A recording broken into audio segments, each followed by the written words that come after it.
હાલ રાજ્યમાં વરસાદી માહોલ જામ્યો છે ત્યારે જામનગરના જોધપુરમાં વરસાદી માહોલ જામ્યો છે। શહેર તેમજ ગ્રામ્ય વિસ્તારમાં વરસાદ શરૂ થતા ખેડૂતોમાં ખુશીનો માહોલ જોવા મળી રહ્યો છે।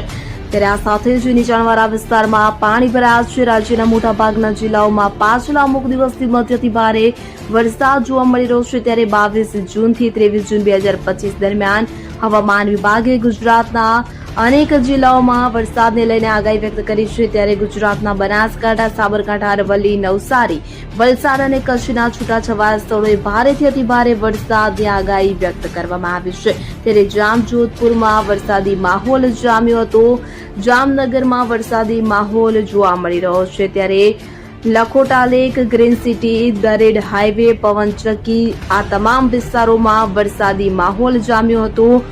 તો વરસાદી માહોલને કારણે ગરમીમાંથી લોકોને આંશિક રાહત મળી હતી। તો બીજી તરફ અનેક જગ્યાએ પાણી ભરાયા હોવાના પણ દ્રશ્યો સામે આવ્યા હતા। એક તરફ લોકોમાં ખુશીનો માહોલ જોવા મળી રહ્યો હતો, સાથે સાથે ખેડૂતોમાં પણ ખુશીનો માહોલ જોવા મળ્યો હતો। ચંદ્રિકા વાઘેલા, કલમ શક્તિ ન્યૂઝ, જામનગર।